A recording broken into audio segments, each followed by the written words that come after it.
going to say that he only engaged the president about the disbandment of the PKTT only after 3 or 4 months it was disbanded, which the president actually, agreed to his, his briefing or his report. So, and up to now, there isn't any evidence for me that he's presented to say these were the reasons. We've had countless and extensive engagements with the National Police Commissioner to sort of speak about the reasons why I chose to disband the PKTT. And remember, Bridget, this PKTT was not established by the minister, but by the president. And one would want to ask a question, would the president not have a say if the PKTT was established by him in 2018? Sure. Very, very interesting indeed. It's definitely going to be, a difficult day for the minister. And it will also be interesting to see, people, those who read body language. It will be interesting to see his demeanor and whether or not at some point, as it gets a little bit more heated, his demeanor perhaps begins to tell us something. It actually would be interesting to get a body language specialist on the show, just to see if we can't pick up any ticks and telltales when people are actually fibbing, if they've got any, sort of patterns that they show as indicators. But then, of course, there's the Madlanga Commission as well, Spatle, which is something that you've been keeping a very keen eye on as well. A new character being introduced there to us yesterday by the name of Vusindlala. Yes, definitely. The Vusindlala character, me and a few colleagues were asking ourselves exactly who is this Vusindlala. And at one point, I remember the evidence leader saying that he was part of the police service. But then as well, that is just not clear. But what we can get a sense of is that Vusindlala is very close to some of the police's top brass. I mean, at one point, I likened him to a Brown Mokhosi in a sense that he had informed witness A that, Warrant Officer Dao, who was one of the accomplices arrested for the murder of Mr. Armand Swart in Vereeniging, would actually essentially get bail.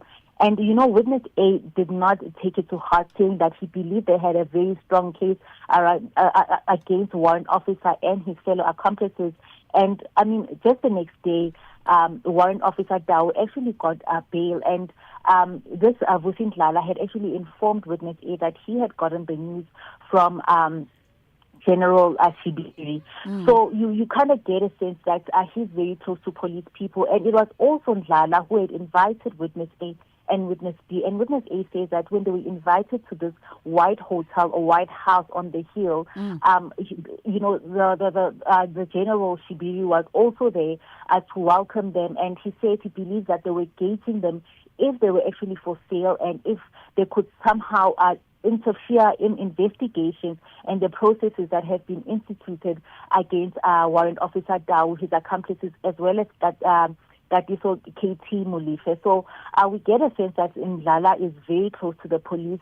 I'm not sure what his exact designation is, but he seems like he knows a lot and has been a key figure between even witness A and General Shibiri. That I'm sure you've come to notice that I like to throw the curveball at your fellow journalists and the likes of yourself to say, well, now that we have this name and this question, as you say, who is Vusindlala? It's on the journalistic community, the investigative journalistic community, to now connect those dots for us, including the connection or possible connection or alleged connection or no connection at all to that White House on the Hill. No, definitely. Speculation has been rife, and I'm not even going to mention, anything. But those are the sort of questions. Where have we heard the surname from? Could it possibly be linked to certain individuals and all of that? But I believe that whenever somebody's name is thrown into a commission such as this, then they will possibly get subpoenaed to tell their side of the story, or they will actually present themselves and write some form of statement. But a lot of the dots are connecting, Bridget, and it's only a matter of time where people actually omit or rather, say these things out of their own free will or, or anything else. But I think it's very interesting just how far and wide. The police service had actually been infiltrated by some of these criminal syndicates, and it was as though it's business as usual, which is a very big concern for me. Absolutely. Obviously, at that party, did I hear that there was mentions there of 3 envelopes that were offered?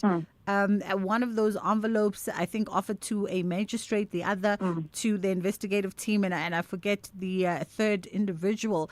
This begs the question, and there were serious questions that were leveled by opposition parties, and I'm thinking parties even like the EFF have been having this recurrent conversation over the last 2-3 years about the judiciary and how compromised it is.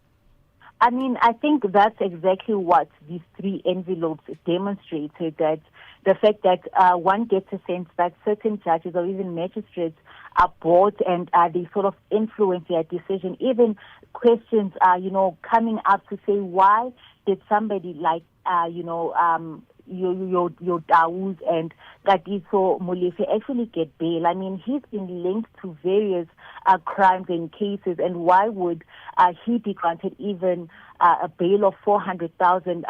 Also bringing to fore that question, could we see influence, which is something that Witness B actually testified about when you think about it, because he had gotten a message to say that if a warrant officer Dao is not released, he's either going to break himself or run away, break himself through jail, or even target some of the investigators that have been involved in his case. And this also, or even pay his way out of jail. And one then starts thinking, did he actually pay his way out of jail?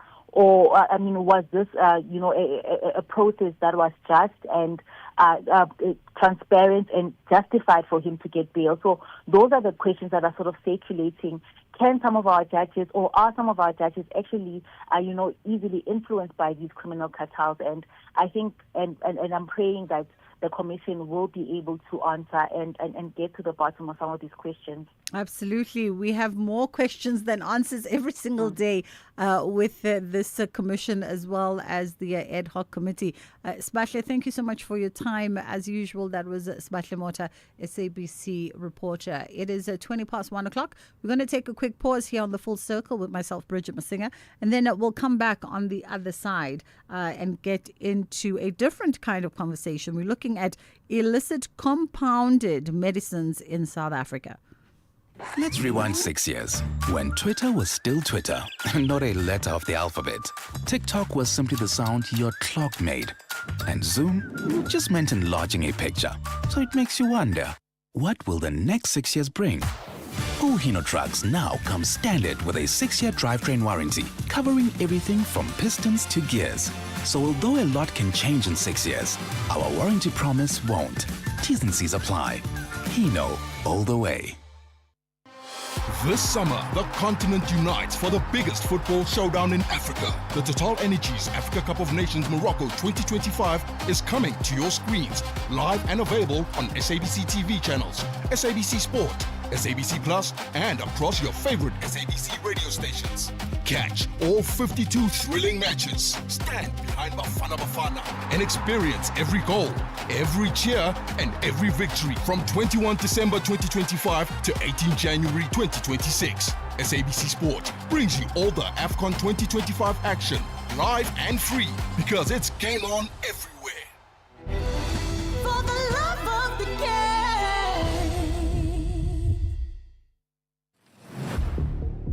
Gender-based violence is destroying lives and tearing communities apart. It happens in homes, in schools, at workplaces, and too often in silence. But it doesn't have to continue. If you see it, speak out. If you are hurting, reach out. Because doing nothing is not an option. Listen to all 19 SABC radio stations for hard talk, discussions, advice, dramas, educational shows, and interviews around GBV with experts, survivors, lawmakers, and a whole country affected by gender-based violence. All on your favorite SABC radio station. Call 0800 428 428 to report abuse or get help. GBV, it ends with you. This message is brought to you by the SABC. I'm Michelle Constant. Join the JSB crew and I every Saturday and Sunday morning between 7 and 10 a.m. We promise to keep you informed and entertained with innovation, culture, cars, travel, life learnings, environment, and of course, your big fat juicy. Small stories, big ideas, massive inspiration. The Jet Set Breakfast on SAFM. Extraordinary doesn't just happen, it's built. Brick by Digital Brick. Vodacom Business is helping shape South Africa's businesses from scalable cloud and AI that powers smarter decisions to a IoT and connectivity that brings every gap, backed by security that you can trust. Together with business and government, Vodacom Business is building stronger industries and thriving communities, a nation ready to lead. Visit www.vodacombusiness.co.za. Together, let's build the extraordinary. Vodacom Business, further together. Bridget Masinga, weekdays on The Full Circle. Alrighty, we are chatting now illicit compounded medicines in South Africa, and we're currently facing a critical juncture with the influx of illicit compounded substandard or falsified medicines. We're going to find out more from our guest, Jonas Lind Hassan, who is the head of legal, ethics, compliance and quality at Novo Nordex, I think it is, South Africa. And we've got Dr. Alistair McAlpine, who is Chief Medical Officer at Andro Lab and Fem Lab. Good afternoon to you both. Perhaps let me start with you, Jonas. Let's talk about the silent epidemic of illicit medicines in the country. Yeah, good afternoon, Bridget, and thanks so much for having me and for taking up this very important topic. So if we look at the problem or the epidemic, which is actually becoming now with illicit, compounded, or in other terms, fake medicines, it's becoming a massive problem. And I think you don't have to spend a lot of time on social media before you will be met with different types of advertisements for quick fixes to a weight loss, quick fixes to a lot of things where you essentially can just message and then you'll have a medicine in your hand within a couple of days. The problem with that is that those medicines are not tested, they're not regulated, they're not controlled, and they haven't been approved by our regulatory authorities at SAPRA. So in essence, we are looking at an epidemic of products that shouldn't be in people's hands that are now making their way to people's hands very, very easily. And we've seen we all have seen other types of fake products, right? We've seen fake handbags and fake sunglasses and so on. And that's one thing. But the other thing is fake medicines, because medicines, they go into your body. And in particular in relation to GLP-1, it's an injectable that you inject directly into your skin. Yeah. And if you inject something that hasn't been approved or is controlled by the authorities, what are you actually injecting? Absolutely. In the worst cases, it's very, very dangerous. If you're lucky, you might just get a bit of salt water, and then you spend actually quite a bit of money on something that has no effect. So it's the safety and the efficacy of these products that are very much concerning. Dr. Alistair, let's jump you in here as we chase the clock. Maybe you can give us an idea of, when we're talking illicit compounded medicines, what exactly are we talking about? Hi, Bridget. Thank you so much for having me on the show. So basically what the big focus on is on something called GLP-1 medication. So semaglutide, which is obviously a weight loss medication, which is very, very popular. And obviously the problem is now, as my esteemed colleague Jonas has pointed out there, is that we are getting this influx of these compounded medications. So what's happening is instead of patients going through the correct medical process, so myself as a medical practitioner, a patient would come and see me, would contact me, there'd be a full medical history taken based on the medical history and obviously the patient's criteria. So does the patient actually meet the needs for these medications?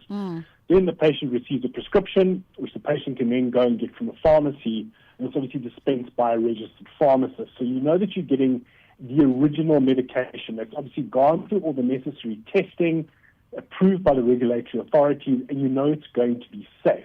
Yeah. What we see now, unfortunately, is that patients are being able to bypass these things, and they can now purchase these injectable weight loss medications through social media, WhatsApp groups, people at the gym, someone's auntie who they know might be selling them on the side. Yeah. And you don't know what you're getting. And now what we're seeing is that patients are landing up with severe complications related to these medications. Absolutely. And unfortunately, what happens then is that these medications then all get painted with the same brush.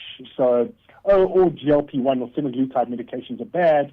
The answer to that is no, because was it potentially an illicit compound that a patient used who had a really bad experience, where it wasn't provided by a medical practitioner, and there wasn't the necessary follow-ups and support that comes with that medication. I want to also just tack on to that, Dr. Allison. These products and the danger around them, what makes them so particularly dangerous? So at the end of the day, these products, it's an injectable product, something called a GLP-1 medication, which is basically classified as a peptide. These medications, you've got to make sure that the purity is there in terms of that there are no other contaminants in these products. So a company like Novo Nordisk, who produces these products, that's been through rigorous testing, rigorous production facilities that make sure that when the product arrives to the patient, or for the patient to use rather, that they're getting the highest quality possible in terms of there's no contaminants. You now can get hold of these illicit medications where you don't know what sort of procedure or how this product has been produced. So what's happening now is you find that these are contaminants within these products, and this is when patients land up with severe problems. So endotoxins, lipopolysaccharides that are in these products, which then can cause massive inflammatory conditions, autoimmune diseases, all sorts of other problems, because these products haven't been tested. They haven't gone through the necessary rigorous sort of quality control to make sure that the patient is receiving a safe product. I want to just pause our conversation here, gents. We'll come back on the other side, and we'll find out from you, Jonas, around SAPRA's National Action Plan and how this aims perhaps to either bring more awareness or even urgent intervention when it comes to the conversation around illicit compounded medicines. It's fast approaching 1:30. It's time for us to catch up with the headline news. Khulufelo is standing by. Thanks, Bridget. Good afternoon. In the headlines at 1:30, suspended Gauteng Health Department HOD Lesiba Malotana has been rated as high risk by an SIU lifestyle audit, which recommended a full forensic probe into his lifestyle. This came out during a question and answer session in the Gauteng legislature. Police Minister Senzo Mchunu has denied that controversial businessman Vusmusi Ket Matlala organized a dinner on his behalf. KwaZulu-Natal Police Commissioner Nhlanhla Mkhwanazi made these allegations during his testimony before the ad hoc committee investigating allegations he made in July. And further fold, air pollution in the capital of India, Delhi, has become even more severe after the Hindu festival Diwali. I'll have details at 2. The Full Circle with Bridget Masinga, Monday to Friday, 1 to 3 p.m. Taking full advantage of the lunch break during the ad hoc committee as well as the Madlanga Commission. And we're talking illicit compounded medicines in South Africa with Jonas Lind Hassan, who's the head of legal, ethics and compliance and quality at Novo Nordisk South Africa. And of course, Dr. Alistair McAlpine, who's the chief medical officer at Andro Lab and Fem Lab. And to you, Jonas, perhaps clue us in on SAPRA's National Action Plan that is backed by the World Health Organization. Yeah, absolutely. So when we look at the issue, it's actually it's interesting in itself that it's become this big, because it's not necessarily a gray zone. It's actually pretty clear in the legislation what you're allowed to do and what you can't do. And in this case, what we are seeing and experiencing in South Africa is industry scale production of these illicit products. So what we have seen from SAPRA and what we are very happy to see and support very much from a Novo Nordisk perspective is the fact that we are now launching a national action plan to fight this crisis. And what that entails is that it's about a few pillars: border control, for example. So how do we control that the active ingredients, what in pharmaceutical industry is called API, how do we control what is coming in, for example, from China or from India? When we look at supply chain monitoring, these products are supposed to be in cold chain. It's a product that has to be kept cold also while you're using it. And also, what do we do from a regulation and a legal perspective in terms of what measures we can put into place to ensure that it's not just awareness, it's not just talking about the dangers, but it's actually also putting a full stop to what is very much criminal activities and organized crime. And just to put some examples on why this is organized crime. So if you look at how the API is coming in, we get reports from South Africa, from the US as well, that this is also a big problem, that this is hidden like many other things. We have seen cases where it's labeled as cat food when it's going through port control. Because we have actually been with the port authorities and trained them on how to look for things like this. But if it's all, if people take the time to wrap in active ingredients as cat food, for me it indicates the value from a criminal perspective that they are seeing in this market. And this just backs up more why it's so important that we do put a stop to it. So the introduction of the National Action Plan is fantastic. It's a first step. And what we hope to see with the plan, that it also comes into actions, enforcement that actually stops these products from going into the hands of the public in South Africa. And just before we run out of time, whilst we're on this, Jonas, are there warning signs, perhaps, warning signs that can either be included on packaging or that can be communicated to the general public? Absolutely. So there's a few things that you can consider. First of all, obesity is now recognized by the World Health Organization as a chronic disease. As with any other diseases, let's say that you're living with hypertension or any other disease, you go to a doctor to get treated. Unfortunately, you don't get treated by social media. You're not treated by TikTok or whatever. So you go to a doctor. That's your first step in terms of considering how are you getting access to a treatment. Go to a doctor, see a doctor, whether it's online or physically, and get that quality, safe support from a authorized medical professional. The second thing is how you get your drug. You should, after you've been to your doctor, you should go to a pharmacy that you can trust. It's one of your pharmacies that you may be using for other purposes, and you get an actual product. Then once you have the product in your hand, that's one thing. And if it's a semaglutide, it's only Novo Nordisk who's allowed to produce semaglutide in South Africa. So if the product doesn't say the Novo Nordisk name or has the Novo Nordisk logo, you can already now know that it's not the real product. Other things can be the quality of the packaging, or in fact that some of these products actually say not approved by SAPRA. And I think that for me that is so obvious, and the best comparison I have is to say, would you board a plane where it said at the front door when you were entering the plane that it said not approved by the authorities and not controlled, all of those things? I'm pretty sure you wouldn't, right? So the same should apply for medicines. And the problem and the reason why we're speaking very loudly about it at the moment is that it is not a small problem. In the U.S. alone, we've seen more than 800 hospitalizations from a compound of semaglutide, and unfortunately also 15 deaths. For now, we don't have that much numbers in South Africa because it's obviously a black market, so the shadow numbers are big. But my biggest fear, and the number one priority at Novo Nordisk, is patient safety. And my biggest fear is that it's just a matter of time before somebody might suffer the ultimate consequence in South Africa as well. Absolutely. Dr. Alistair, just in under a minute, your parting shots around how do we ensure patient safety, and that comes first? So at the end of the day, it's about making sure you follow the correct processes. So seeing a medical practitioner either in person or online, making sure you get a valid prescription, making sure that you're getting your medication from a valid pharmacy or registered pharmacy is the first port of call. And obviously, if anyone suspects that they're being sold an illicit medication, please report it to either Novo Nordisk or SAPRA. Yeah. Gentlemen, thank you so much for the time. That was Dr. Alistair McAlpine, Chief Medical Officer at Andro Lab, and of course, Jonas Lind-Hassan, Head of Legal and Ethics at Novo Nordisk South Africa. It's fast approaching 25 to 2.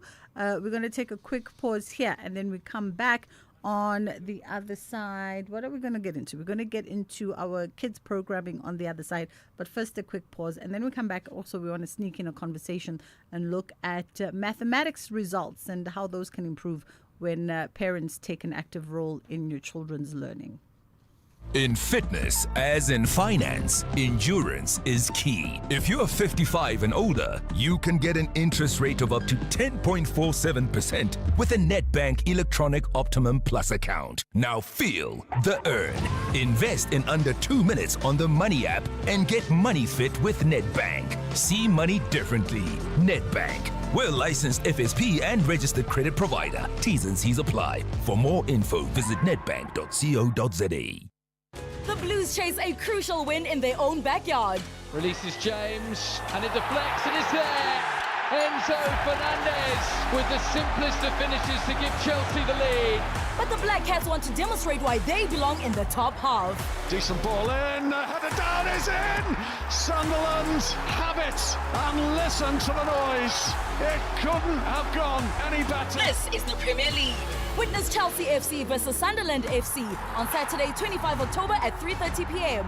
Live on SABC3 and SABC Plus. Proudly brought to you by SABC Sport. For the love of the game.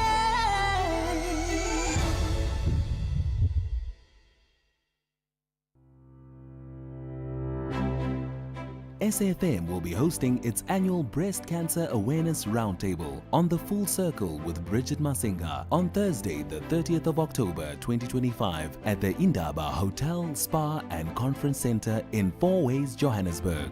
If you want to be part of the audience, email your name and surname to events@safm.co.za. SAFM, leading the conversations that move us. Bridget Masinga, weekdays on the Full Circle. Alrighty, so we thought let's sneak in this conversation with James Lees, now CEO and co-founder at Advantage Learn, and we're having a conversation around focusing really on mathematics and how those results can be improved when parents take an active role in their children's learning.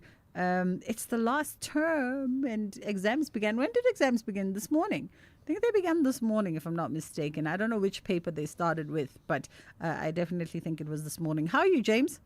I'm good, and you, Bridget? I'm great. Thank you so much. Thank you for the time. It's that time of the year again, and we have a lot of parents and a lot of guardians who listen to this show. And we just like to get people amped up for the exams, but also give the necessary support. Let's firstly just unpack the pressure of this time, especially for those in grade 10, 11, and matric. Yeah, so it's a particularly intense time for students around the country because they are starting to write or preparing to write their end-of-year exams. And we know, especially for the grades 10 to 12, these results can matter quite a lot towards their futures beyond school as they apply to universities or they are trying to get into universities in their grade 12 year. So yeah, a lot of pressure in the system, a lot of students hopefully working hard and trying to do their best. Yeah. Absolutely. And whilst one is trying to do one's best, there's certain subjects that are really trigger points for a lot of students. And I know certainly for myself, mathematics, and we didn't have maths literacy in my day. Mathematics was a trigger point, and it seems to be so for a lot of learners. Yeah, I think mathematics, maths and science are crucial, call it high stakes subjects that count a lot towards what degrees you can apply for, depending on your results, what careers you can get into. More than that, I think they're also exceptional subjects in terms of teaching us how to think as human beings and logically analyze things. So they carry quite a lot of weight, but they are certainly not easy subjects. And so because of that pressure of how much they can influence futures, it often ramps up how students feel about these subjects, especially if they are struggling a little with them. Absolutely. Now, the other thing that we have to recognize in this conversation is that, like everything else in society, education changes and evolves. And oftentimes parents, when they're confronted with their children's homework, are left kind of dumbfounded because nothing in those pages they kind of recognize. And then when you're dealing with subjects like maths and science, how do we best prepare parents to be able to help with homework and to be a part of the process when maybe even themselves, weren't that awesome at those particular subjects?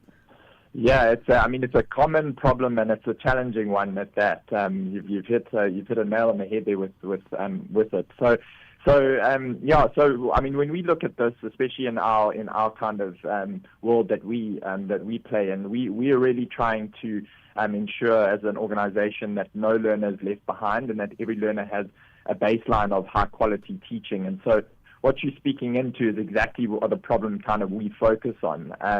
And the first thing that I think is important to note is that anxiety can flow from parents to students. And so the first step is to try and stay in a creative place with solving your child or the child that you're helping's problem, and not to get anxious about your own skill set, but to remember that you do have a lot of tools and a lot of things that can help you as a parent or guardian to help the learner. For example, we've got a solution that has over 5,000 learning videos from grade 8 to grade 12 for maths that they can utilize and quickly study. But yeah, so there's a world of opportunity to get help. We just need to stay a little bit creative and not anxious. And often parents can go to a bit of a critical stage where it's, they don't know it themselves, they're anxious, and then it's kind of pushed over onto the kids, which can then lower their confidence. And studies show the more confident you are, the higher your results. Now, in terms of the red flags, what are parents looking out for here with learners? The red flags that would indicate your child might need extra support outside of even the home, other resources. Yeah, that's a great question. I think red flags would probably be the time that a child is required to spend preparing for an exam. If you're seeing that there's a lot more of their preparation kind of loaded close to the exam, then there might not be enough practice happening ahead of time. As a first thing, so it's important to get students to kind of be consistently practicing, especially mathematics. It's the more you practice, the better you will be at it. It's like playing a sport. Yeah. So watching for that, and then obviously keeping an active role in a non-judgmental way, as an encourager rather than a persecutor, of following your child's results. Knowing that, we can all improve. Every single student, no matter how bad they are at mathematics, can improve their results through consistent effort. So trying to encourage that journey and focus, follow the results, see what's happening. If they're going down, then there may be some red flags and may need some intervention. James, as we run out of time, just a resource perhaps that our parents can tap into, whether it's something that you offer at Advantage Learn, where do they go? What platform do they use? Yeah, thank you, Bridget. We've actually got a fantastic competition running at the moment. It's going to be ending soon at the end of October, so learners should jump on there, where they get free access to exam preparation, maths resources, science resources. It's called Quest for Your Best, and it's kindly sponsored by PPS Insurance, where learners can sign up on advantagelearn.com, enroll, and use our resources to try and do the best that they can in their end-of-year exam. So that would be my suggestion. Jump onto our platform, advantagelearn.com, sign up for Quest for Your Best, and get learning in these last few weeks of October. Awesome stuff. James, thank you so much for the time. And he's the CEO and co-founder of Advantage Learn. And as you heard, advantagelearn.com is where you can go if you've got a kid in senior high school, particularly matric, preparing for mathematics. That's where they can go and get themselves some much needed resource and help. Let's take a quick break, and then we come back and we wrap up this hour with our kids programming. Hi everyone, my name is Itumele Nkune, SABC Sport football analyst. When I feel down and I listen to gospel, it gives me motivation. I'm a person who loves all genres. If I was a chef, my favorite meal that I would prepare would be pap, cabbage, meaty bones, with a bit of acha on the side. My favorite language is Portuguese. Bom dia, como está? Estou bem. What I like about SABC Sport is they give you the platform and the permission to be yourself and speak any language. Catch the ever-passionate Itumele Nkune's analysis of Bola Leju on match days, live on Latuma. Proudly brought to you by SABC Sport. For the love of the game. Catch the Tastemaster Junior this Tuesday evening at 7:30 on SABC2 as Judge Fritz Squirn shows the contestants how to make boerewors from scratch. Then it's their turn to create their own version and present a winning feast. Who'll serve up a meaty masterpiece and who'll get caught up in the grind? That's the Tastemaster Junior, Tuesday evenings at 7:30. Repeat Wednesdays at 1 and Sundays at 4 p.m. Only on SABC2.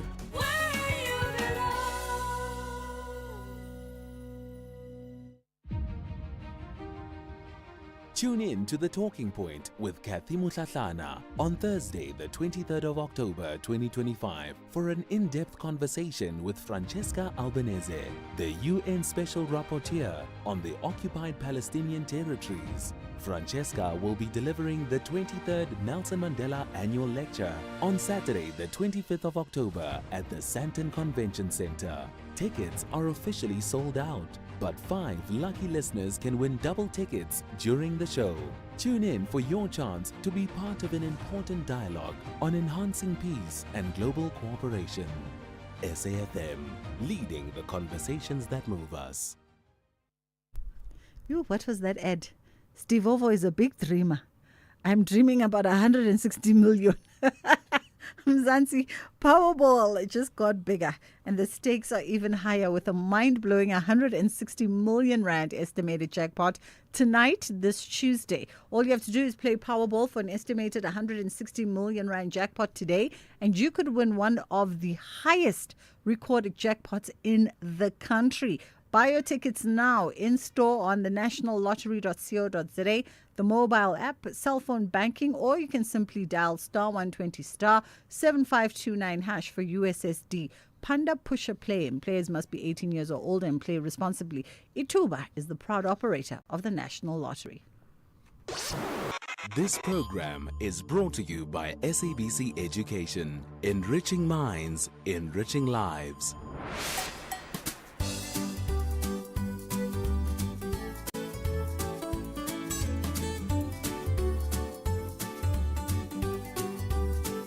Hello friends and welcome to a Tuesday edition of Kids Corner.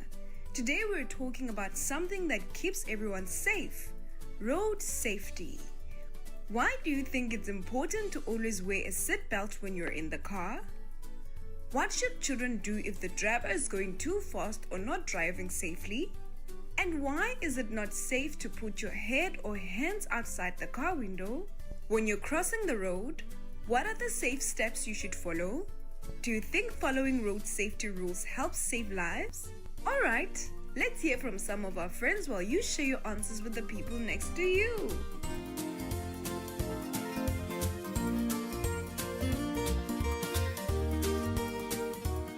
Hi everyone, my name is Ashley Kavamba. It's really important to always wear a seatbelt when you're in the car because it keeps you safe in case the driver stops suddenly or there's an accident.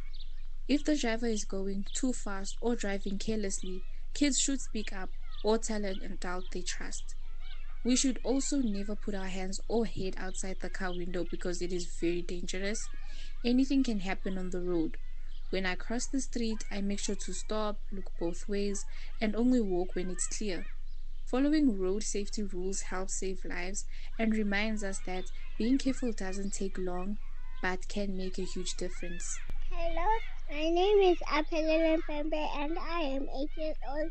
It's important to wear a seatbelt because it keeps us safe if there's a sudden stop or crash. The seatbelt helps keep us in our seats and protects us from getting hurt. If the driver is going too fast or not driving safely, kids should tell the driver to slow down or stop. It's really important to feel safe in a car. We shouldn't put our hands or head outside the car window because we could get things can come by fast and we might get hit or fall out the car window. When crossing the road, first look both ways, then listen for cars and only cross when it's safe. It's best to use the crosswalk if there is one.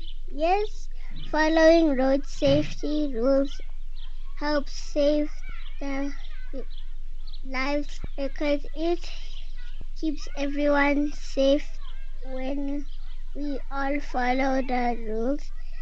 There are fewer accidents. Thank you. Hello everyone, my name is Matthew Macosta. I am 6 years old. I go to Japan's Christian Academy School. Wearing a seatbelt always keeps you safe in a car. When a driver is driving too fast, it's better to stay calm and tell him to drive safely. It's better not to stick our heads and hands out the window because we will get hurt. It's not safe. Good day to you all. My name is Lorraine and thank you so much for listening to the Kids Radio Show today. Why I think it's very important to wear a car seatbelt is just in case to get into a car accident so that you don't get thrown out of the car. What I think kids should do is when the driver is not driving safely or too fast is to tell them to at least drive safely or to drive a little bit slower. The reason why you should never put your hands or anything outside of the window is because you could get seriously hurt if a car is like passing by and all of a sudden it just hits your hand and you can get really seriously hurt. When you cross the road, the safe steps that you should follow is you should wait at the side of the road, look left and right, and if there are no cars, then you can go and cross the road. I really think following rules of the road and for following the way you should cross the road is really important because it just helps save lives and it also just helps getting people out of danger and all that and people dying. Thank you so much for listening to me today. I hope you have a wonderful day. Bye. Hello, beautiful people of Mzansi. My name is Levanti Hlongwane. It is important to wear your seatbelt because it keeps you safe in case of an accident. It prevents you from being thrown forward or out of the car, and it reduces serious injuries. I feel like if a driver is driving too fast or not safely, as children we should respectfully ask and tell the driver to slow down and drive safely. And I feel like if they don't listen, you should definitely call your parent or another adult that you trust so that you can get out of that situation quickly. We should never put our hands or head outside the car window because it's very dangerous because another vehicle or maybe an object outside by the road could hit you and you could get seriously hurt.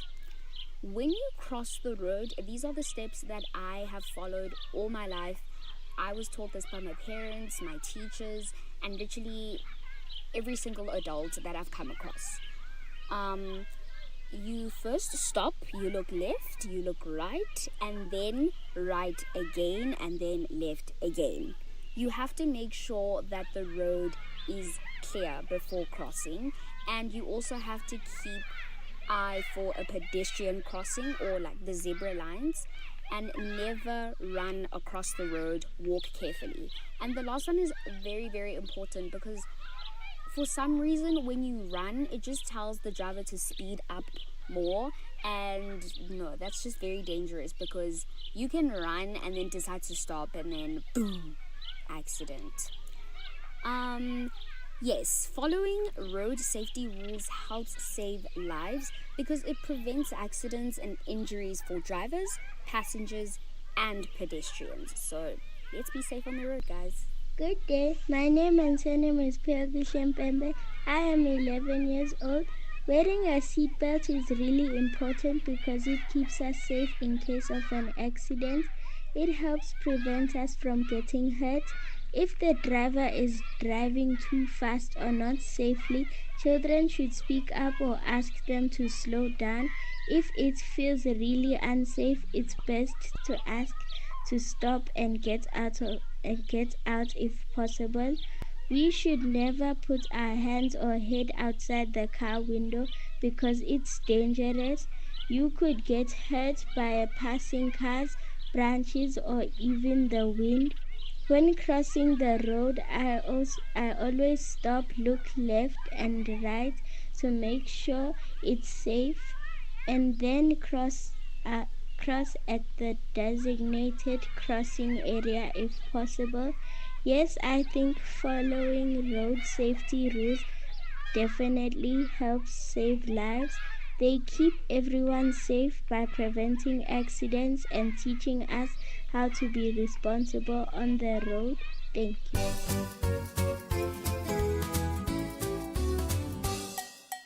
Thank you, friends. It's always great to hear from you. Did you know that October is Transport Month in South Africa? It's a special time when we learn more about how to travel safely, take care of our roads, and use transport in a way that protects both people and the planet. Every time you get into a car, remember to buckle up your seatbelt. It's one of the most important things you can do to protect yourself. A seatbelt is like a superhero shield. It keeps you safely in your seat if the car stops suddenly or if there's an accident. Even short trips matter, friends, so always click it in every time. If the driver is going too fast or not being careful, you can speak up politely. You might say, "Please slow down. I'm feeling unsafe." It's brave to remind adults to drive safely. Road safety is everyone's job, even for us as children. And remember, never put your hands, arms, or head outside the car window. It might look fun, but it's very dangerous. Cars move fast, and accidents can happen in a second. Staying seated and buckled up keeps you safe until you reach your destination. And when you're walking, always follow the safety road crossing steps. Look right, then left, then right again. Cross only when the road is clear. Use the pedestrian crossing if there's one. Always ask help from an adult. Following these simple steps can save lives. Yours, your friends, and your families. So this Transport Month, let's promise to always travel smart and stay safe. Whether you're in a car, on a bus, or walking to school, remember safety first always. Keep shining, travel safely, and let's make every journey a safe one. That's it for today, friends. See you next time.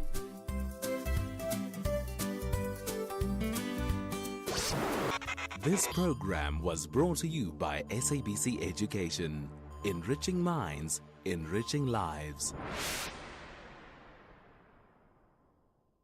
Outsurance is in the business of saving you money on your car insurance premium. If they can't, ask for 500 Rand. SMS out to 30754. That's out to 30754.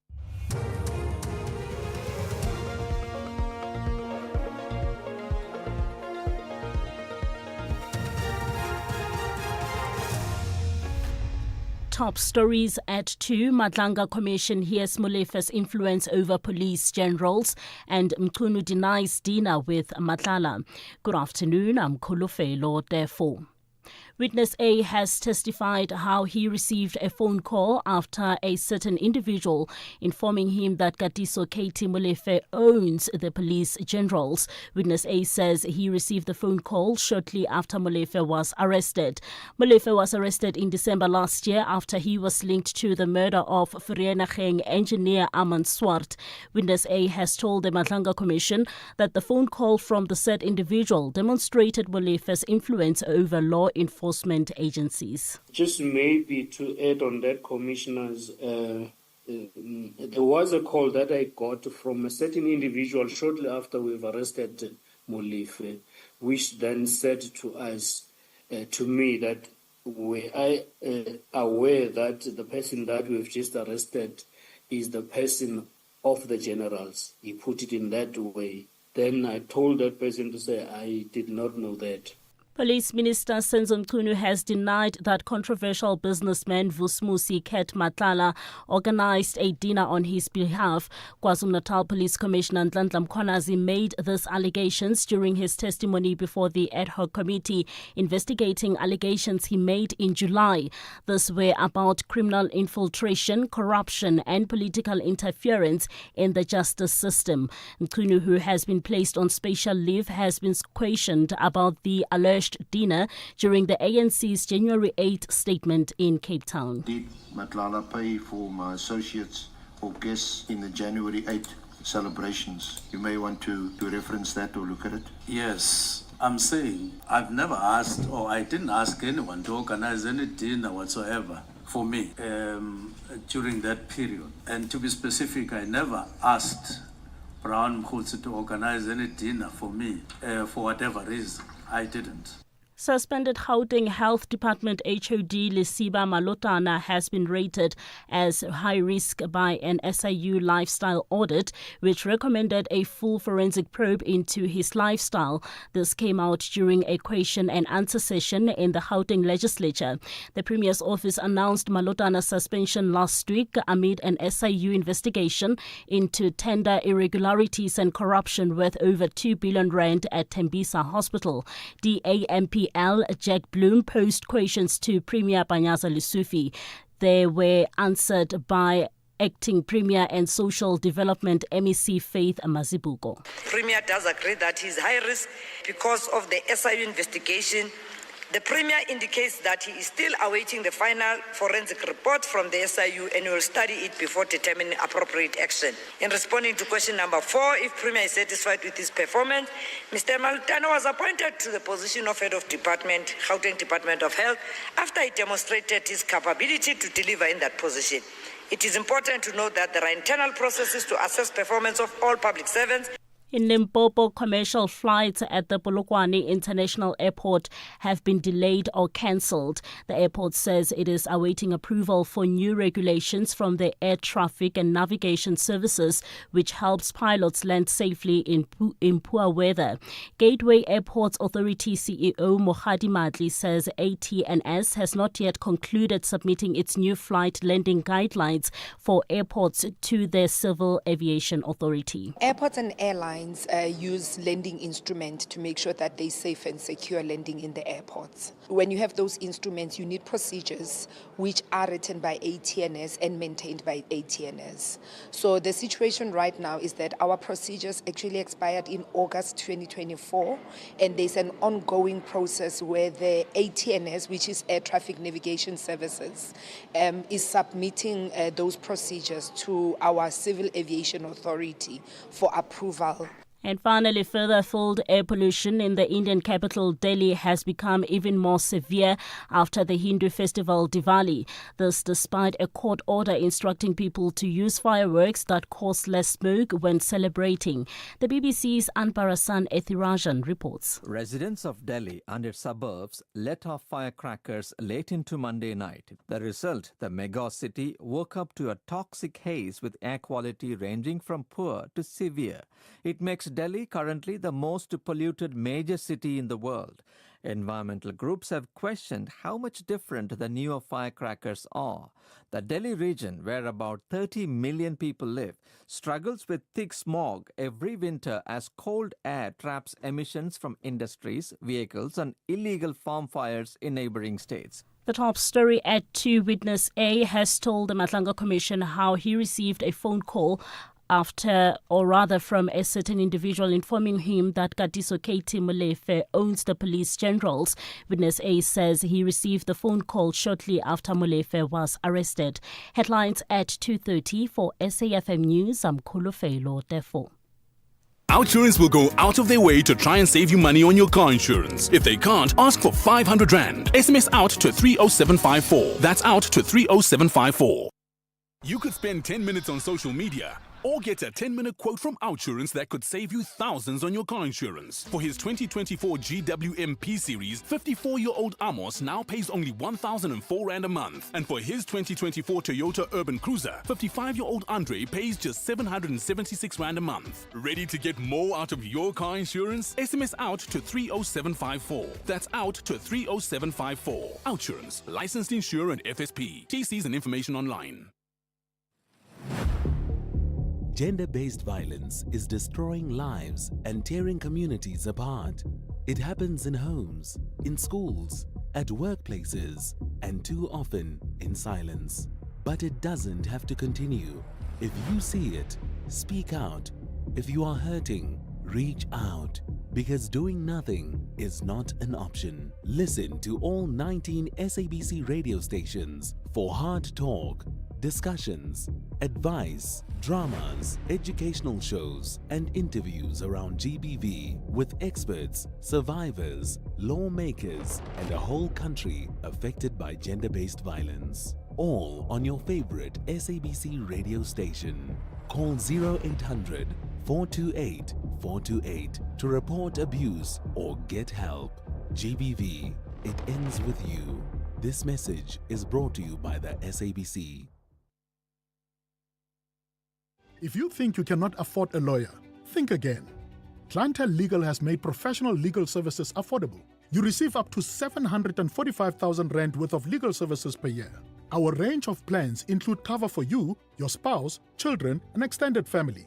Plans include cover for civil, criminal, and labor-related matters.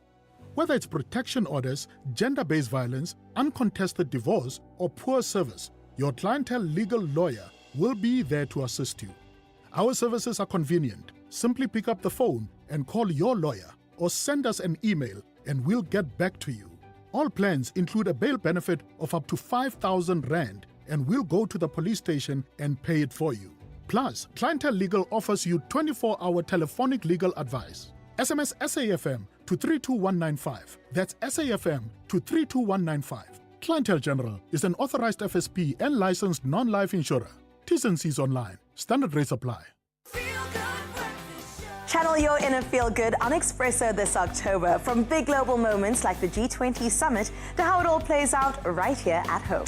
We are keeping it real this Mental Health Awareness Month with conversations that lift and inspire. And of course, all the good stuff that you love, delicious food, fashion trends, and everything in between.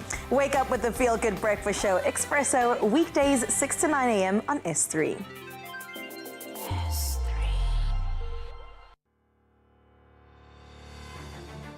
The 23rd Nelson Mandela Annual Lecture is almost here. This year's lecture will be delivered by UN Special Rapporteur on the occupied Palestinian territories, Francesca Albanese, a leading human rights expert who spent years championing justice and international law. Under the theme, Enhancing Global Peace and Cooperation, this promises to be a historic moment. Catch it live on SAFM on Saturday, 25 October 2025 from 3 p.m. You don't want to miss it. The lecture is one of Nelson Mandela Foundation's most significant platforms for dialogue on global issues. SAFM, leading the conversations that move us. All right, Mzansi. So Powerball just got bigger and the stakes are even higher with a mind-blowing 160 million Rand in estimated jackpot this Tuesday. Play Powerball for an estimated 160 million Rand jackpot today and you could win one of the highest recorded jackpots in the country. Buy your tickets now in store via the nationallottery.co.za, the mobile app, cell phone banking, or you can simply dial *120 *7529# for USSD. Panda Pusher Play, and players must be 18 years or older and play responsibly. Ituba is the proud operator of the National Lottery. Clientele is here to safeguard you and your family with compassion because life happens. Be part of a family that truly cares. Our funeral dignity plans have helped South Africans bury their loved ones with dignity for more than 30 years. Let us help you create a meaningful tribute that honors your life and those of your loved ones. We pay out within 24 hours and you will get double accident cover with a Clientele funeral plan. Our plans are affordable. Pick the option that suits your needs. Easy to apply, no medical examinations, and no paperwork. SMS SAFM to 48031. That's 48031. Clientele Life is an authorized FSP and licensed life insurer. T's and C's online. Standard rates apply. Streaming Skim Sum on the way to class. Catching the Premier League while waiting for your order. Jamming to Metro FM before you even get out of bed. On SABC Plus, sinayo yonke into ifunayo. Your shows, your music, your way, anytime, anywhere. Zero subscription fees. On your phone, tablet, or smart TV. Download SABC Plus on iOS or Google Play Store.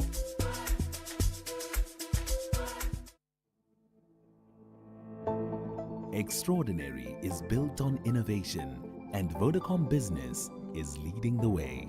Cloud that scales with your business. Security that earns trust. AI for smarter, faster decisions. IoT that connects systems and people. And connectivity that bridges every gap. With these technologies working together, Vodacom Business is helping to build a better connected, future-ready South Africa. Visit vodacombusiness.co.za. Together, let's build the extraordinary. Vodacom Business, further together.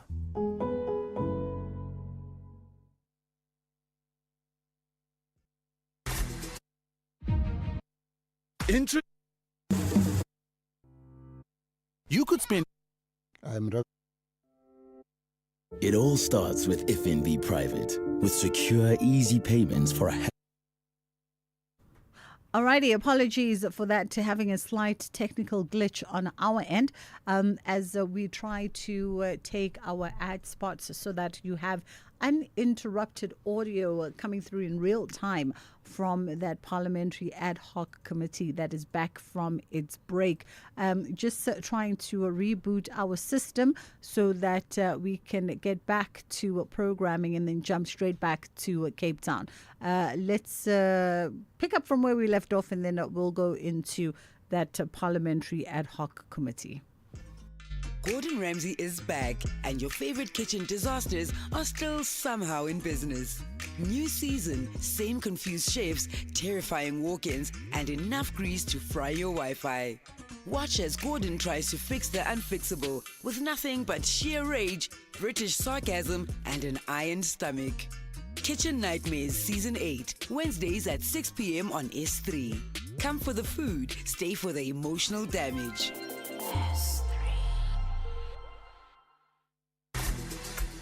Streaming Skim Sum on the way to class. Catching the Premier League while waiting for your order. Jamming to Metro FM before you even get out of bed. On SABC Plus, sinayo yonke into ifunayo. Your shows, your music, your way, anytime, anywhere. Zero subscription fees. On your phone, tablet, or smart TV. Download SABC Plus on iOS or Google Play Store.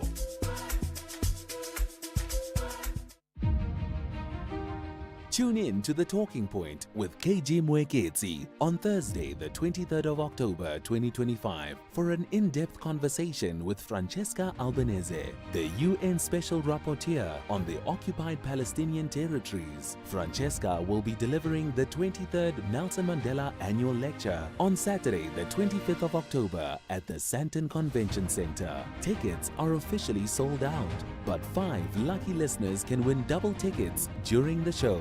Tune in for your chance to be part of an important dialogue on enhancing peace and global cooperation. SAFM, leading the conversations that move us.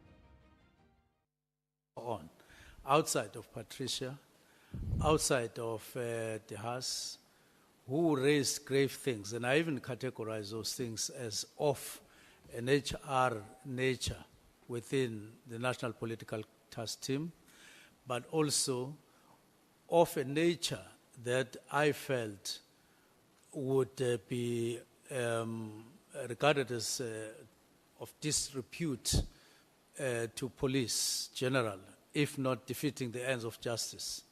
Now, once I looked at them like that, I wanted this matter to be brought into all of our attention, but then there was an issue of risk requiring further probe in terms of how would you have this but still guarantee their safety, whether they're at work and so on.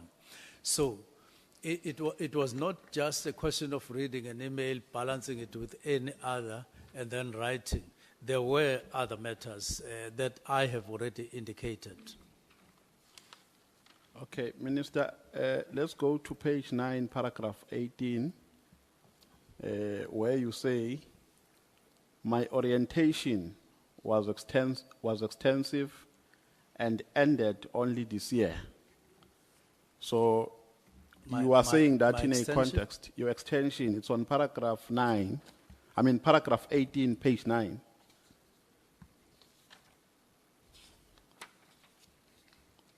So here you were just explaining that during the period of your arrival and when the decision, you were still under orientation.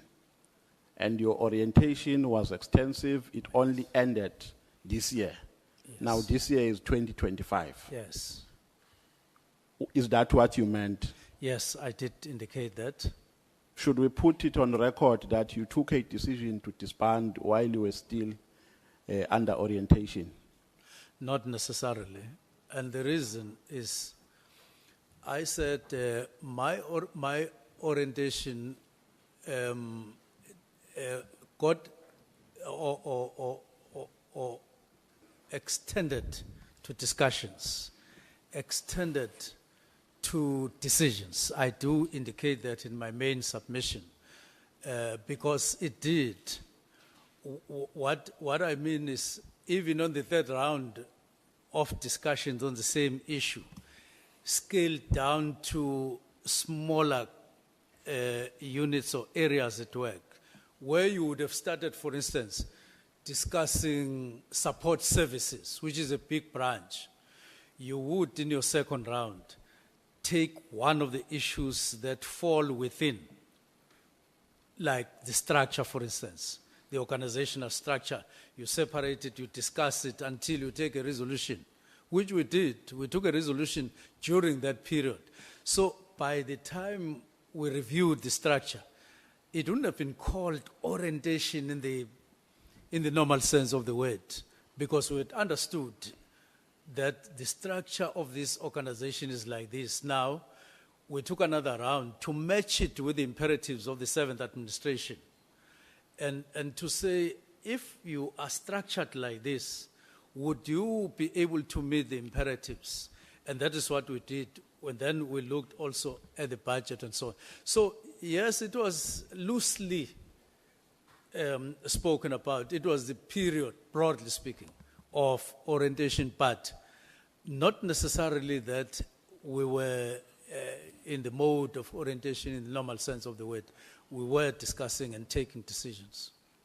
Because this was the 5th month already. So I can't say for 5 months I was just cruising with orientations only. I was at work already, having understood some of the aspects. Now, with regards to the allegations that were raised, because the allegations, insofar as they are concerned, they also implicate some members of the organization.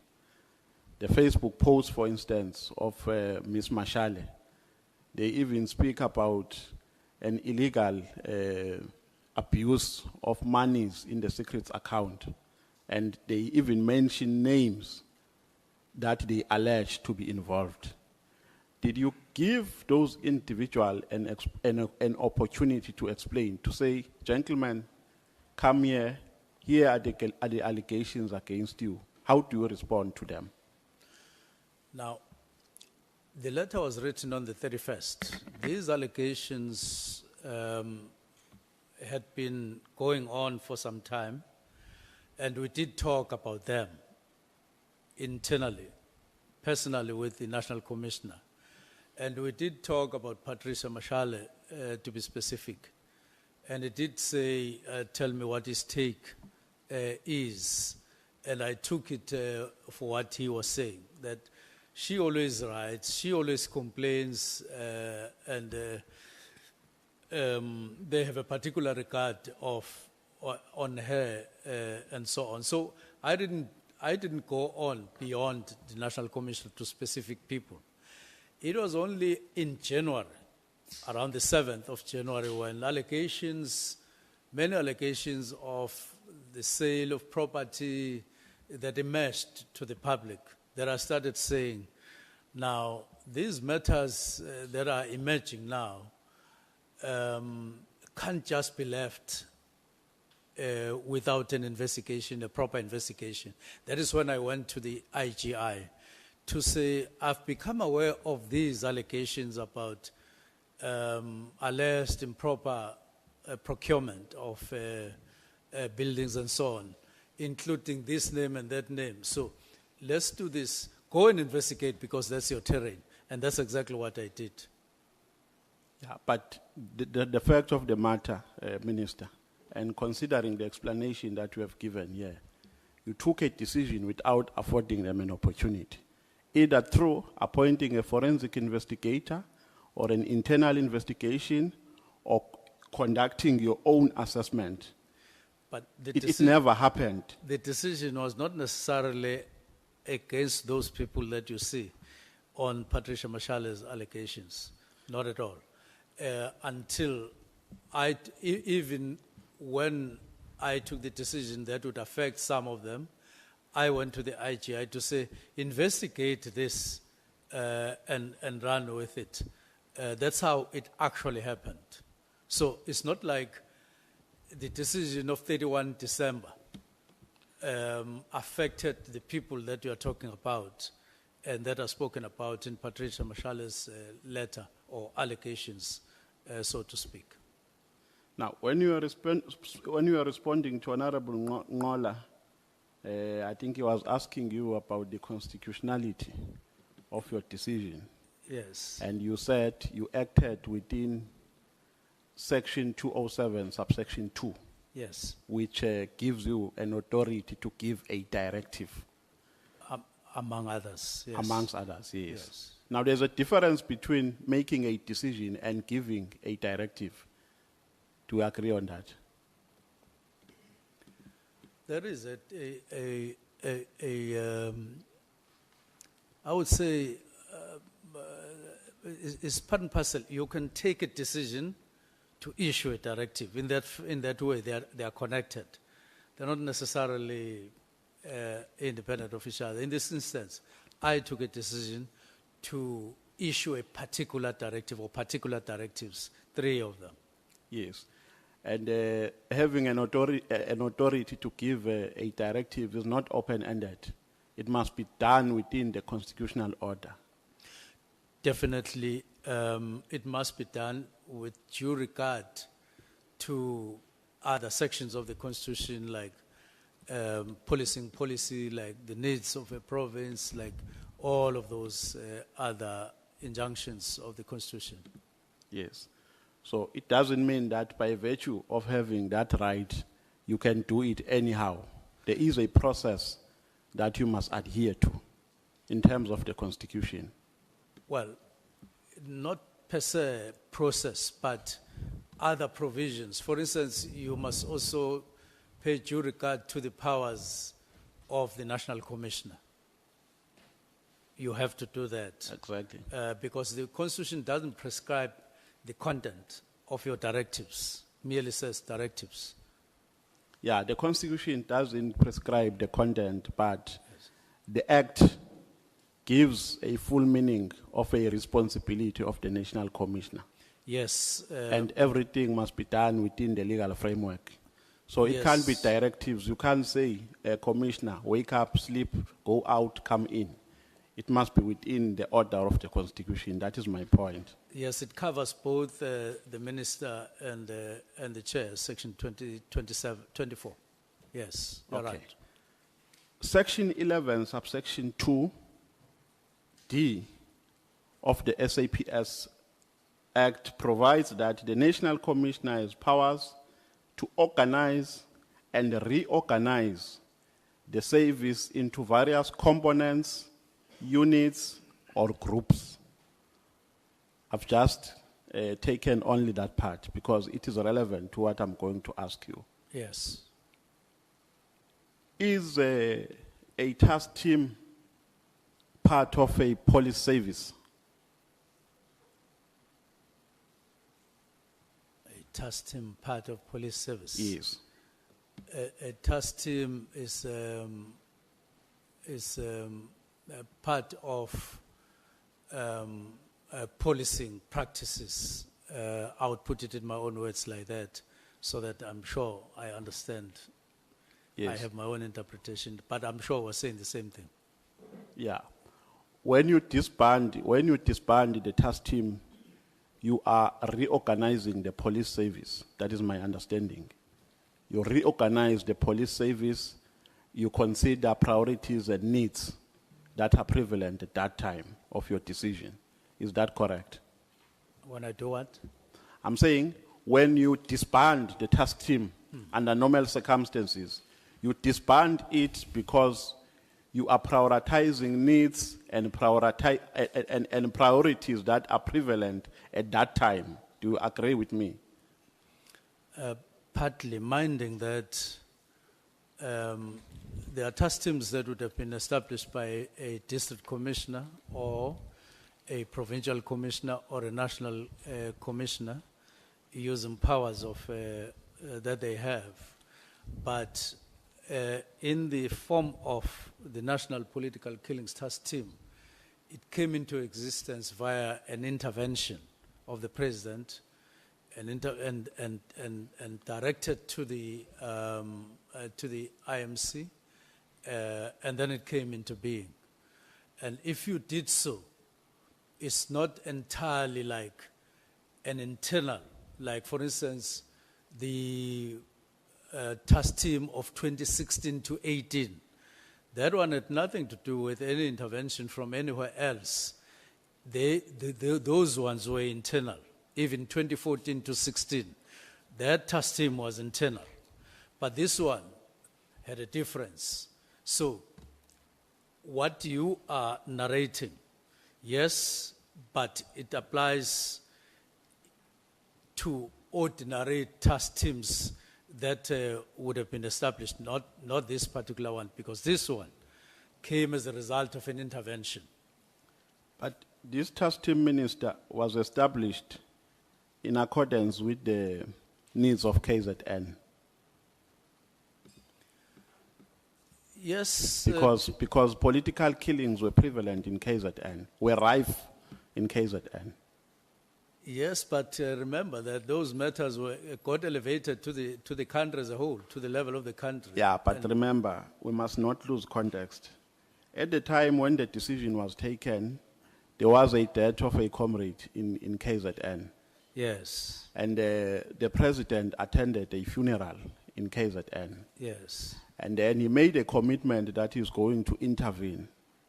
Post that, he came to Parliament, he announced the establishment of the interministerial committee. So I'm saying the main reason for its formation was the political killings that were rife in KZN. Yes. Yes. To which the president decided to politically intervene. Correct. And therefore, it was formed on the basis of the policing needs and priorities of KZN. You could probably interpret it like that, but you are not talking about ordinary policing here, because there was that kind of, I would say, development in the province where there was an increase in observed of this particular nature. It was not just one incident, it was a pattern, and therefore the president decided to intervene. It's important to factor that in, that there was a pattern that was discernible that caused the president to act. Okay, let me put this proposition to you, that the decision to disband falls within the ambits of Section 11, subsection 2 of the SAPS Act, which I've read. I can read it again for you, which provides that the National Commissioner has powers to organize and reorganize the service into various components, units, and groups. Now, The task team falls in a category of groups because it is not a unit. I think you gave a very eloquent explanation when you are making a difference between a unit and a task team. And therefore, this responsibility to disband does not fall within the powers of the minister. There is nowhere in the Constitution where you are given powers to either establish or disband a structure, because you don't have powers to control and manage the policy affairs or the policy services. You would take care to note that when the National Commissioner exercises his powers, including that one, it is with due regard to the ministerial powers. I just want to put a comma there and go on to say this task team, although it's a task team in the manner that would more or less be explained like that, this one didn't come just anyhow. The president intervened politically and caused certain matters to take a particular course via his decision. IMC, political task team, okay. Not via the exercise of normal powers that you are talking about, where the National Commissioner in his office would say, let me reorder, let me organize, let me control, let me change, It didn't come like that. It came via political intervention. Now the question is, or the issue is, if political interventions leads into what we ended up having in the manner that we had, what is wrong, either legally or otherwise, when the same political intervention is now reversed to say we are now disbanding what we brought into existence, we are now bringing it into an end? What's wrong with that? So my reasoning is that if you created an entity or a structure like that, political, it's different from a structure that emanated from within the office of the National Commissioner. You couldn't come as minister and say, you could discuss it, you could engage, but you couldn't just say, I am now using my powers, a directive to remove that because it was not created in this manner. It is unique.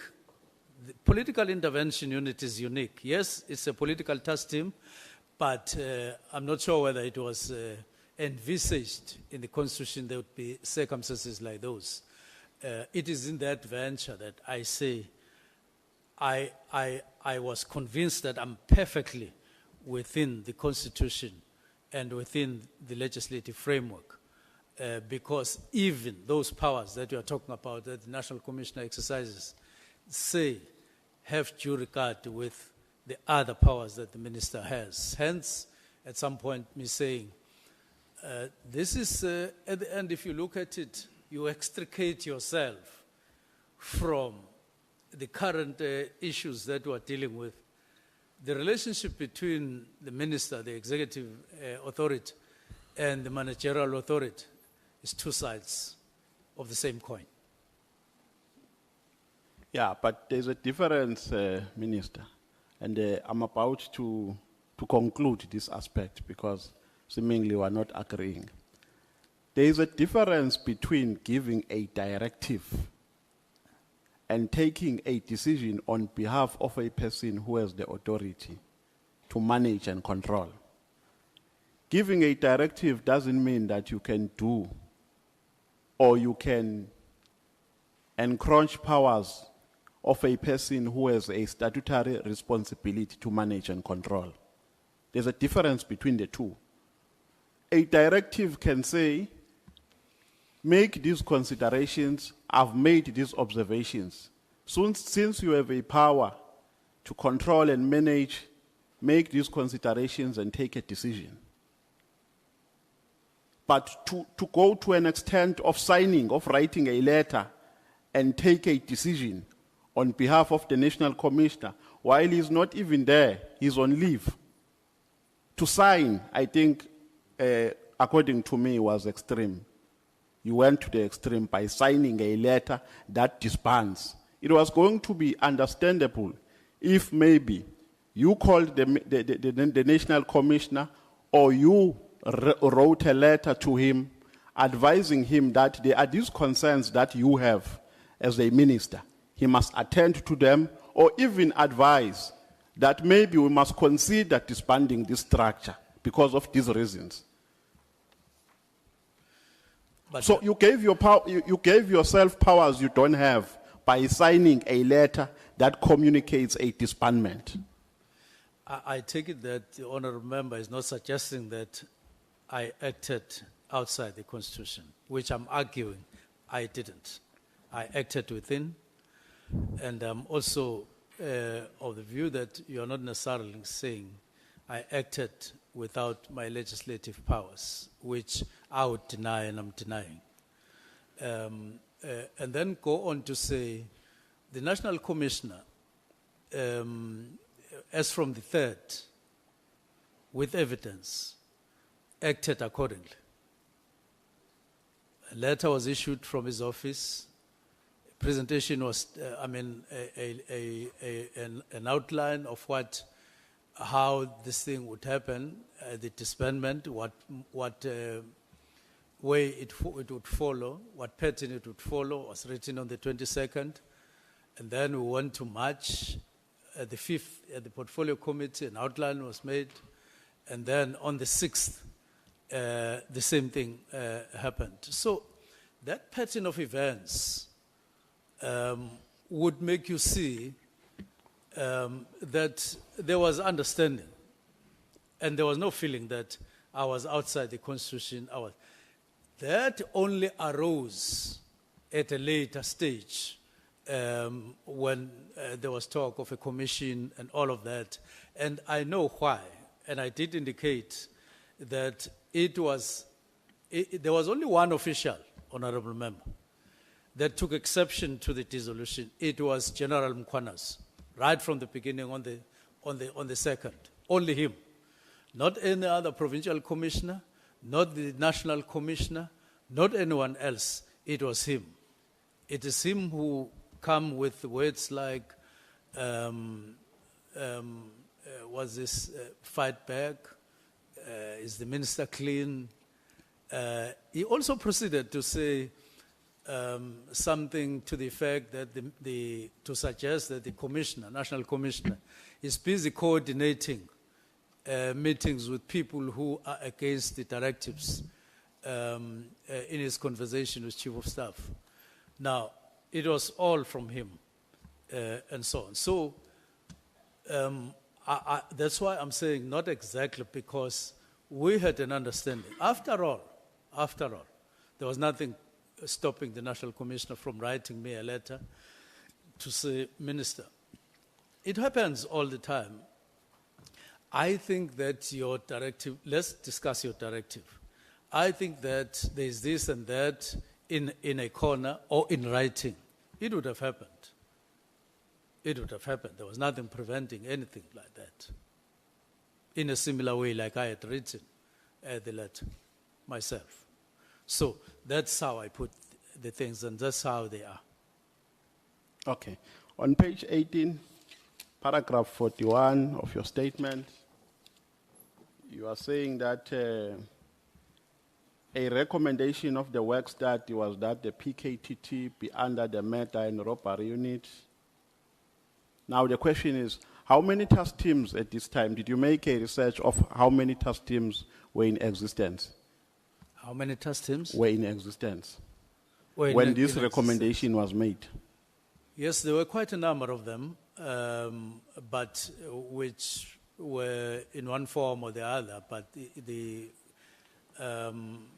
main thing was that, or the characterization was that they were not integrated. And that's why the work study recommended, among other things, that they should be coordinated under or in a particular way. And then that work study was accepted. And I consider it as something that was rational, that they did, that, no, look, there must be specialization of all these small teams or task teams that are there, your anti-gang units and so on, when they started them, and they put them under serious and violent crimes, some of them, but others they put under organized crime units. Now that integration would then cause one commander for each, who would then have sub-teams under him, other smaller legs. And that would give rise to a better coordination, in my view. And hence, the work study was adopted, and it was then implemented, although very slowly. And in 2024, we find it there in one way or the other, in one form or the other, and then we move on with it. So it was put like that, and yes, there were others, but they were then reconfigured as per work study recommendations. So since this recommendation was made, how many task teams have been dissolved? Well, I don't have it in front of me, but it was in the, as evidence leader indicated, one of the days to say there were this and this and this, and I said yes, there were those task teams, and then they were integrated into, including anti-gang units, and there are even extortions in the new, in the what was new organogram, and yes, they were put. So each one of them has their own leaders, but under one commander of the whole of those sub units that were but I'm talking about the disbandment, Minister. Yes. How many were disbanded after the decision, after this recommendation was made? How many task teams were disbanded? Well, the question that you asked earlier, to say how many were there before, yes, and how many did the study recommend that they should be integrated, it refers to a specific list. So it means all those in that list, they were then integrated as per the recommendation of the work study, but I can't just say them out of hand. Did you write a disbandment letter for them? Pardon? Did you write a disbandment letter for those that were also part of the list? Like you did for the PKTT. Is there any letter that you wrote disbanding the other task teams? Not necessarily, because they were not the subject of what we needed to do. Remember, here we were optimizing, we were wanting to ensure that we meet the obligations that we have. And there was an instrument that was already in place. They had already been integrated, but there were various levels of being established or formed. And so we were confirming or endorsing that. It was not about looking at this team, disband it, looking at this team, and so on. But this one was on focus at one point, just like the police inspectorate was at focus in one of our discussions. And we say, no, look, let's look at this one. And we agreed to look at it. And then we're now looking at this one. And we decided that it, and look, it was not for the first time. I'm not the first person to mention disbandment of the political task team. The very beginning, it was temporal. It was never to be permanent. And there were extensions. You wouldn't extend on a permanent basis, keep on extending annually. They were outside of the structure. You wouldn't continue with that. It's not good governance. Quite a number of things that you would have needed to ratify anyway. So all others that were there had been integrated, and so there was no need to focus on them in any way, because they had been integrated. So we should place it on the record that a task team for which a letter was issued to communicate its disbandment is only the PKTT.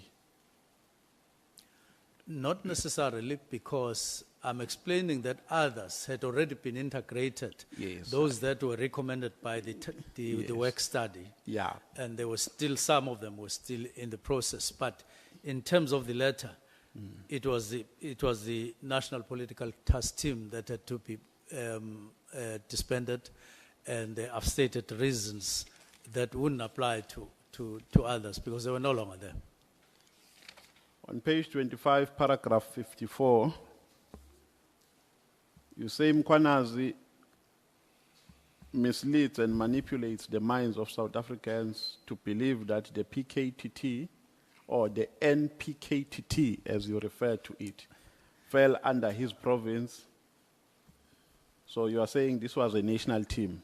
It was not a KZN team. Yes.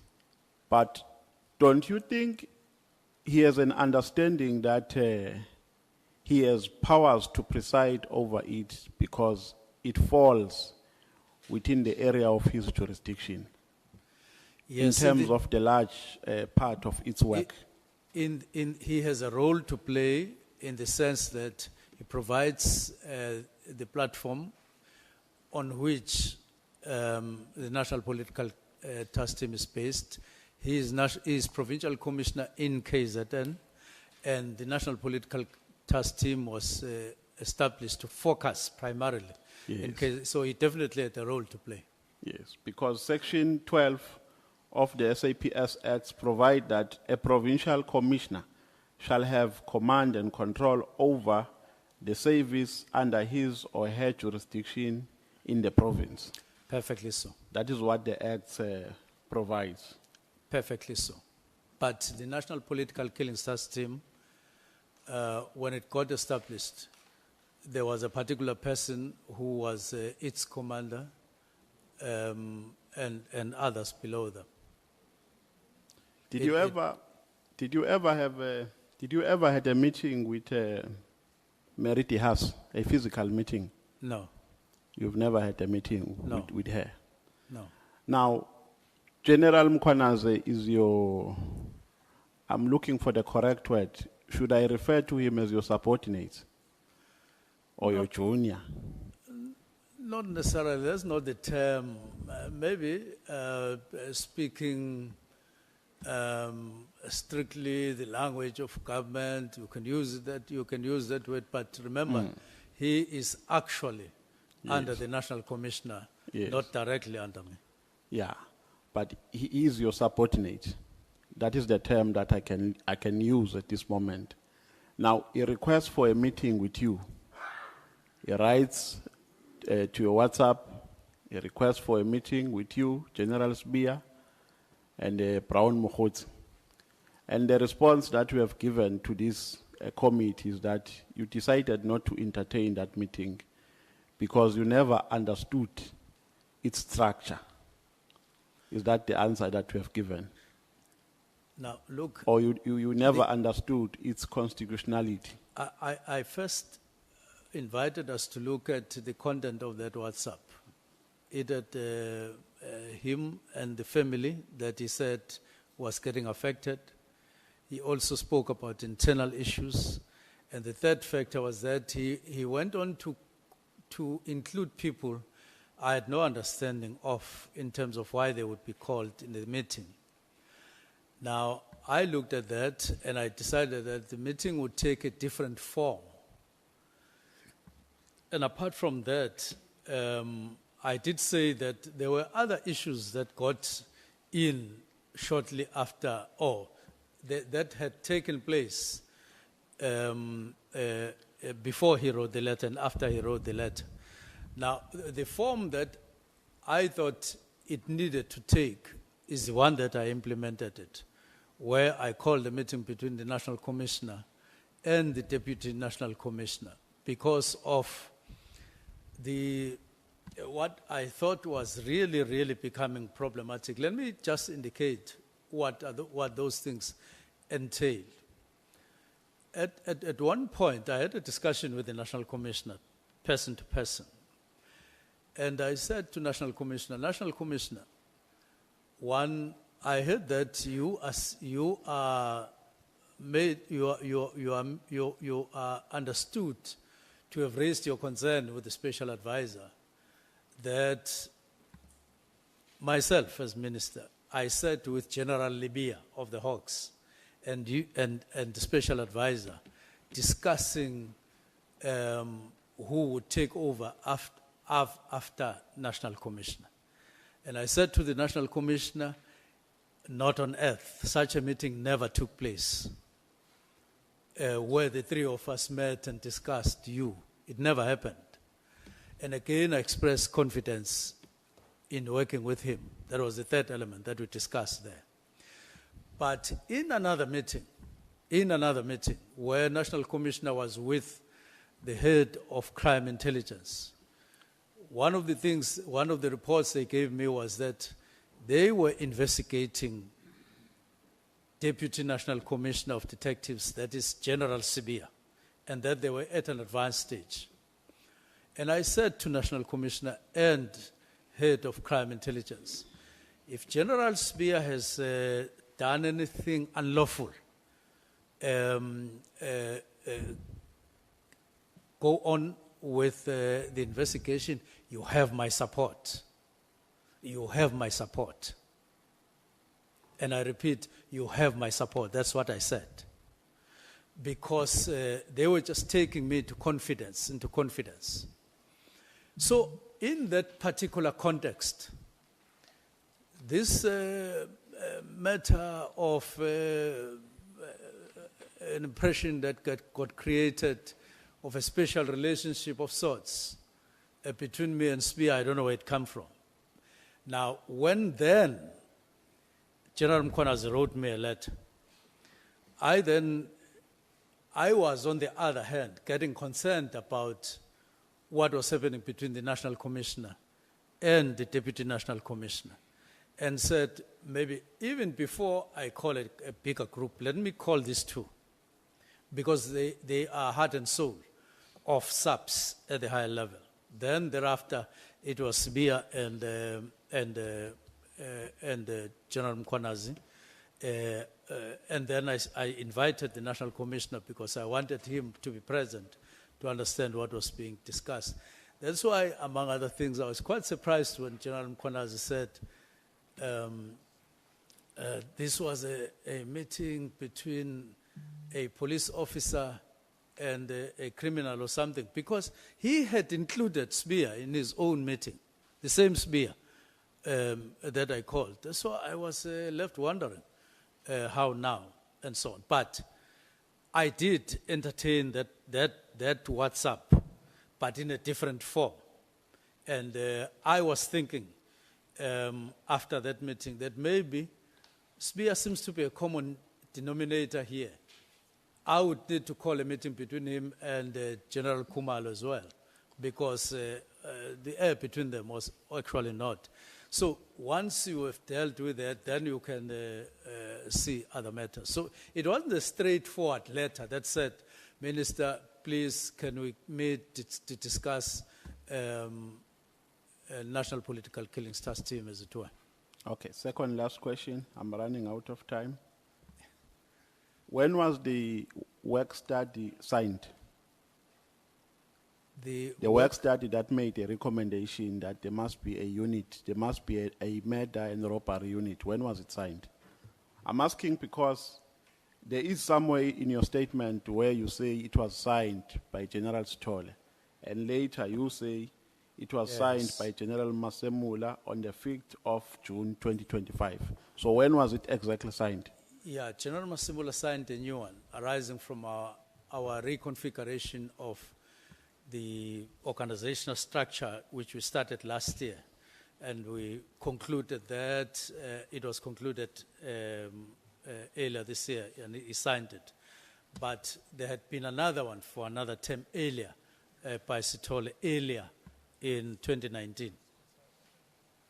So it is the new one that influenced your reason, right? Yes, No- Honorable Member. not the old one. Yes, because I had come and said there are new imperatives. They may demand a different structure. And let's look at that. And we started looking at it. And that's where all of this, and remember, I did indicate that we even divided Vispol into a separate division, which has now been done. And we removed also the inspectorate. So a number of things happened which had not been in the structure of 2019 to 24 that got introduced anew in the new one. Which Following your response, the assumption is that the new one can only come into operation after it has been signed by the National Commissioner, Yes, correct? because it went to negotiations with unions and all of that. That's why it sort of delayed January, February, March, April, and so on. I went to the extent of engaging unions myself to say, please, can you help us? We are in a hurry to implement the structure because we want to use it to fight crime out there because we are under serious pressure to fight crime. No one is really recognizing that we are serious about fighting crime because it is rampant, and I'm concerned about it. So if it's unsigned, it has no binding effect. It's not operational. The answer is? If it's unsigned, it's not operational. At the moment. I'm saying if it is unsigned, it can never be operational. It can be. It can never have a binding effect. It gets operational once you sign it. So it was signed on May. It was signed in June, on the 5th, in terms of what we have written here. But the decision was taken on the 31st. So it means the decision was taken prior to implementing this study. We had already This work study. By end of the year, we had already agreed, and I was anticipating. In fact, when I went to the meeting with National Commissioner and deputies and provincial commissioners on the 22nd of May, I already had in mind that we have decided on this structure. And when we count our concerns on those crimes, categories of crime, I knew that we already have an instrument at hand, just subject to ratification by unions and so on. So it was in anticipation, and I was conscious of it. But it was not operational at that time. It was not Decision was taken. And we dip in just to wrap up the show for this afternoon and give you a little bit of a timestamp. It is approaching 3 o'clock. The top of the hour news coming up, and then Ashraf Gada is taking over between 3 and 6 from our side. We will see you tomorrow. Inshallah, God willing, we get to do it again.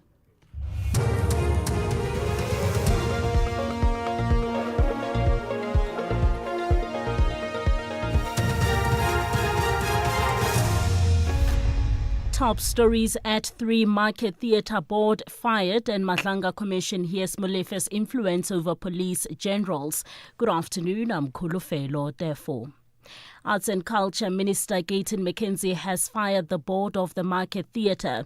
His spokesperson Stacey Lee Kojani says their council was dissolved last week after the minister instituted an investigation into its conduct.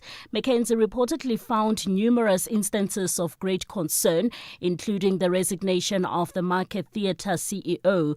Kojani says each council member was informed of the decision in writing prior to the board's dissolution.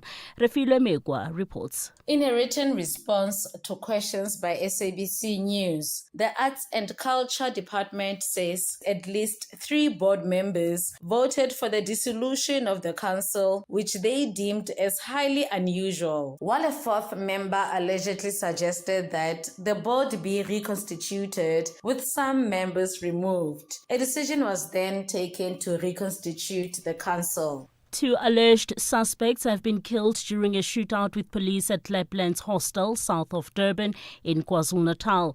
The two men were wanted in connection with the hijacking of a bar key at Harding involving 5 robbers last month. One of the suspects was subsequently arrested.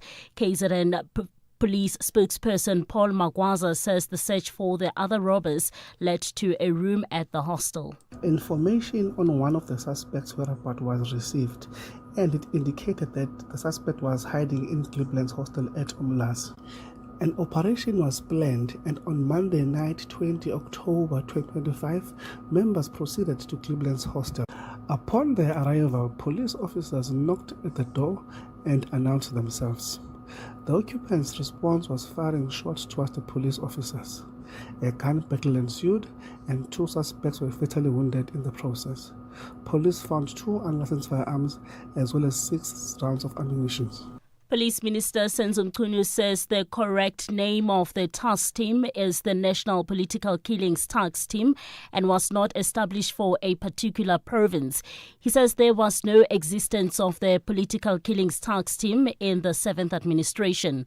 Mchunu is appearing before the ad hoc committee investigating allegations of criminal infiltration, corruption and political interference in the justice system.